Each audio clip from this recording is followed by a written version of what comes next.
This segment brought to you by Sure Crop, liquid crop nutrition delivered right to your farm.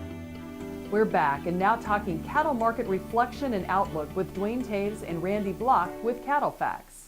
Duane Toews joining once again here on Ag AM in Kansas, and a chance to catch up with Randy Blach, CEO of CattleFax. And Randy, kind of summarizing the year of 2017 for cattle producers, certainly bright spots, a little thin for others, but by and large, we've still got a tremendous amount of work being done in the cattle industry, moving product to consumers. We've had a great year, I think, in 2017. When you think about all the things that were risks coming into the year, we've really got along great. Exports have been strong. Domestic demand continues to be very strong. Consumer incomes growing. Attitudes very good. You look at the industry, I think the best measuring stick is profitability. All segments of the industry were profitable, and not just a little bit. Some of the best profit margins we've seen anytime, the second most profitable year in the history of the business. It's kind of interesting when you evaluate that. Sometimes it's the cow-calf guys, sometimes it's the backgrounder, sometimes the feeder. Not often do we see all the guys on the positive side of things. You're sure right. We don't see it very often, and I think that tells you how strong demand is. When demand lifts all boats where we don't have to take it away from each other, everybody has an opportunity to work. That's with some margin. That's what tells you demand is good. And been no doubt about it, to grow production as much as we have of beef, pork, and poultry over the last 2 years and be able to maintain this kind of profitability, not just in the beef industry. We're maintaining excellent profit margins in pork, solid profit margins in poultry, and even in the dairy segment. So you got to feel good about the protein producers in this country are getting along pretty well. Talk a little bit about, you referenced, it's got to be that demand side considering where our placements have been. It seems like we keep pushing cattle forward even with more numbers on feed. We really have. We've had big numbers on feed, some of the largest numbers we've seen on feed in over a decade. But I think just to remind your listeners out there and viewers of the importance of staying current, fed cattle marketings are up 1.2 million head in 2017. Weights are off 12 pounds. Weights being down 12 pounds reduce that number 450,000 head.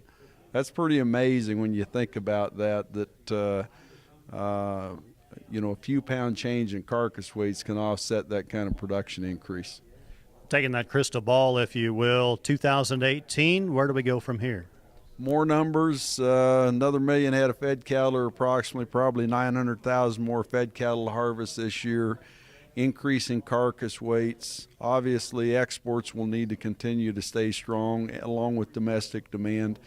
You have to expect that prices are going to get a bit easier here in 2018, but I don't think it'll be a train wreck by any stretch of the imagination. But I wouldn't be surprised if our markets average $5 or $6 a hundred lower than they did in 2017. But there's still some profit margins out there that producers can lock in and capture, and I hope they're continuing to do that in this incredibly volatile environment. One thing that we've been blessed with, that we've had ample feed supplies, and a corn crop that's continued to mount year after year has been a benefit as well.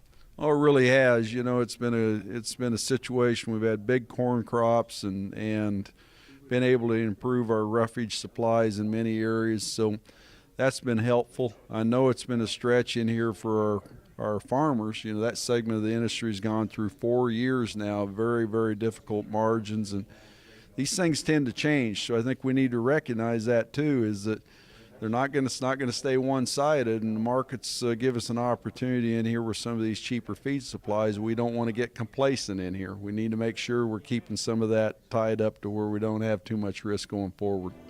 Our thanks to Randy Blach, CEO of CattleFax, joining us on Ag AM in Kansas. Jamie, we'll send it back to you.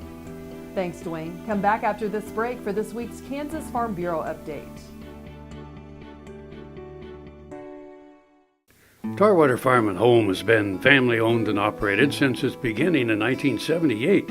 What you need for farm and agriculture, lawn and garden, clothing and footwear, and so much more.